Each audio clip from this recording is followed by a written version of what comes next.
বিশ্ব কি আবার 1970 দশকের মতন তেল সংকটের দিকে এগিয়ে যাচ্ছে? ইরান কিভাবে মাত্র 21 মাইল একটি সরু সমুদ্রপথ ব্যবহার করে বিশ্বের সুপার পাওয়ার এক নম্বর প্রথমে থাকা যে রাষ্ট্র তা আমেরিকা তাকে কাঁপিয়ে দিচ্ছে।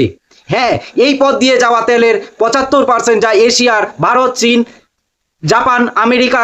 এখানে আমেরিকার বড় কোনো অ্যাকশন নিতে গেলে এশিয়া দেশগুলো অর্থনীতি ধসে পড়বে, যা আমেরিকার উপর অত্যন্ত আন্তর্জাতিক চাপ বাড়িয়ে দিচ্ছে। ইরানের একটি অদ্ভুত রণকৌশল নিয়েছে, সে ব্লকার্ডিং দ্য ব্লকার্স। হ্যাঁ, নমস্কার বন্ধুরা, আমি অরূপ। আর ইরানের 21 মাইলের সেই মরণ ফাঁদ এবং আমেরিকার শেষ হুঁশিয়ারি, হরমুজ প্রণালী কেন বন্ধ? বিশ্ব কি ধ্বংসের মুখে? এই মুহূর্তে আমরা ইতিহাসের এক চরম সন্ধিক্ষণে দাঁড়িয়ে আছি। পারস্য উপসাগরের এই সরু 21 মাইলের এক টুকরো জলপথ যা নির্ধারণ করছে পৃথিবীর ভাগ্য। 28 ফেব্রুয়ারি থেকে এই হরমুজ প্রণালী বন্ধ করে রেখেছে। আজ এই সংকটের 54তম দিনে আন্তর্জাতিক বাজারে তেলের দাম প্রায় $126 ছাড়িয়ে গেছে। কয়েক ঘন্টা আগে পাওয়া প্রেসিডেন্টের দেওয়া যুদ্ধবিরতির মেয়াদ শেষ হতে চলেছে, কিন্তু ইরান আন্তর্জাতিক টেবিলে বসতে নারাজ।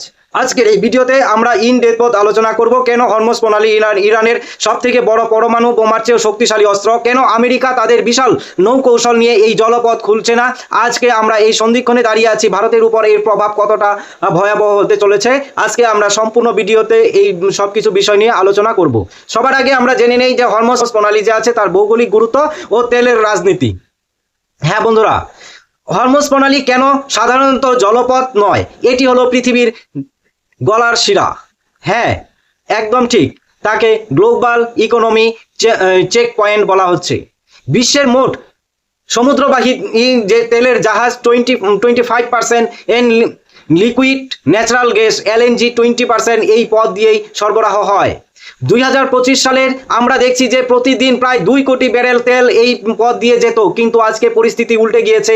ইরানের রণকৌশলের অবস্থানের কারণে পাহাড়ের উপর থেকে এক অতি সহজেই কারণ হচ্ছে তারা ইরানরা আর কি অতি সহজেই নিচ দিয়ে যাওয়া যে কোনো ট্যাঙ্কারকে নিশানা করতে পারছে। ঠিক আছে, ওই জায়গায় পাহাড়ের জন্য কিন্তু একটা প্লাস পয়েন্ট আছে ইরানের। আর 2026 সালে এই যুদ্ধে ইরান প্রায় প্রমাণ করে দিয়েছে, যদি চায় তবে তারা জাপানের কারখানা থেকে শুরু করে ইউরোপের ঘরবাড়ি এই সব কিছুই অন্ধকারে ডুবিয়ে দিতে পারে এবং সারা বিশ্বকে এক প্রকার হাহাকারের মধ্যে ফেলে দিয়েছে। তা আমরা কিন্তু দেখেছি। তার প্রভাব কিন্তু আমাদের পার্শ্ববর্তী দেশ বাংলাদেশ এবং ইন্ডিয়াতেও কিছুটা অংশ পড়েছে এবং পাকিস্তানেও কিন্তু তা দেখেছি আমরা কি পর্যায়ে। এই সমস্ত বিষয় নিয়ে আমরা তো আগে অনেক ভিডিও করেছি, সেখানে কিন্তু দেখতে পেয়েছি। তো এখন ঘটনা হচ্ছে যে এই যে ইরানের অপ্রতিসীম মরণ ফাঁদ, এটা হলো আমার আরেকটি পয়েন্ট। ঠিক আছে, এখানে কেন বললাম এই কথাটা, তার কারণ হচ্ছে অনেকে প্রশ্ন করেন আমেরিকার ইউএসএস গার্ড আর ফ্লোট এর মতো বড় বিমানবাহী রণতরী কেন তারা ইরানকে থামাতে পারছে না। এর উত্তর লুকিয়ে আছে ইরানের অতিসম যুদ্ধ কৌশলে। এর মধ্যে কয়েকটি ভাগ আছে, যেমন হচ্ছে ইরানের এই সরু পথের মধ্যে অত্যাধুনিক শিপিং মাইন বিছিয়ে রেখেছে। আধুনিক যে শিপিং মাইন তারা কিন্তু এই রাস্তায় বিছিয়ে রেখেছে। এইগুলি সমুদ্রের নিচে চুপচাপ থাকা জাহাজে শব্দ এবং কম্পন যা ম্যাগনেটিক সিগন্যাল পেলেই বিস্ফোরিত হয়, তা কিন্তু একটা সংকটের বিষয় এই জায়গাটায়। তো এটা হলো এটা। আর তারপর হচ্ছে ইরানের শহীদ 136 বা ড্রোনের একসাথে পাল আর কি এক হামলা চালায় ড্রোন দিয়ে। ঠিক আছে, সোয়াম ড্রোন যেটাকে বলে, সেই সোয়াম ড্রোনে একটি আমেরিকা মিসাইল যা কোটি কোটি টাকা দমন করতে এই 20,000 টাকা ড্রোনের পেছনে খরচ করছে, তা হলো আমেরিকার অর্থনীতিতে কিন্তু একটি বড় একটা আঘাত আনতে পারছে এই সোয়াম ড্রোনের দিক দিয়ে। তারপরে ছোট ছোট স্পিড বোট যেখানে ড্রোন নিয়ন্ত্রণ করে তারা যুদ্ধ জাহাজকে বিভ্রান্ত করছে। আজকে রিপোর্ট দেখলে দেখা যাচ্ছে যে ইরান তার উপকূলের শত শত ব্যালিস্টিক মিসাইল লঞ্চার মোতায়েন করে রেখেছে। হ্যাঁ, আর আজকের যা পরিস্থিতি তা কিন্তু একদম ট্রাম্পের আলটিমেটাম কি আছে? আজকের যে সব থেকে বড় খবর হলো ট্রাম্পের ঘোষণা করা যুদ্ধবিরতি কিন্তু আজ রাতেই শেষ হয়ে যাচ্ছে। পাকিস্তানের মধ্যস্থতা করার চেষ্টা করলেও ইরান সাফ জানিয়ে দিয়েছে যে অবরোধ না তুলে তারা আলোচনায় বসবে না। এর মাঝেই গত কয়েক ঘন্টার মধ্যে উত্তেজনার পারদ আরও বাড়তে চলেছে। মার্কিন মেরিন বাহিনী ভারত মহাসাগরের একটি ইরানি তেলের ট্যাঙ্কার এমটি টাফিন বোর্ডিং করছে। ইরানের দাবি এটি তাদের সার্বভৌমত্বের উপর আঘাত এবং পাল্টাপাল্টি কিন্তু হিসাবে কিন্তু ইরান জানিয়েছে যদি আজ রাতে 12টার মধ্যে আমেরিকা তাদের অবরোধ শিথিল না করে তবে তারা হরমুজ প্রণালীতে থাকা বাকি এই অবশিষ্ট শিপিং লেনগুলোকে মাইন দিয়ে পুরোপুরি সিল করে দেবে। তো এই জায়গায় কিন্তু আমেরিকা একটি চরম বিপদেও পড়েছে বলা চলে। ঠিক আছে, তো এখন বিশ্ব অর্থনীতি ও ভারতের উপর এর প্রভাব কি পড়ছে? তো এই যুদ্ধের আগুন শুধু মধ্যপ্রাচ্যের সীমাবদ্ধ নেই, এ ভারতের মতো উন্নয়নশীল দেশের মধ্যেও এটি এক দুঃস্বপ্ন।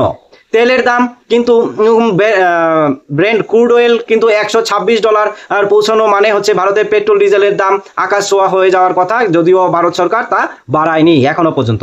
আরবিআই কয়েকদিন আগেই কিন্তু জানিয়েছে যে ভারতের জিডিপি গ্রোথ 0.5% কমে যাওয়ার আশঙ্কা রয়েছে, এই শুধুমাত্র এই হরমুজ প্রণালীর জন্য, এই মধ্যপ্রাচ্যের সংঘর্ষের জন্য।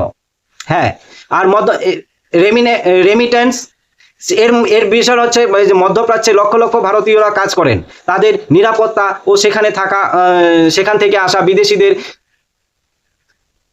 বিদেশিদের মুদ্রা প্রবাহের আজ কিন্তু বড় সংকট। ভারত আজ একটি কঠিন কূটনৈতিক পরীক্ষার সামনে। রাশিয়া ও চীনের মতন ইরানকে সমর্থন করবে নাকি আমেরিকার কৌশলে সঙ্গী হবে, এটাই এখন দেখার বিষয়। ভবিষ্যৎবাণী এরপর কি?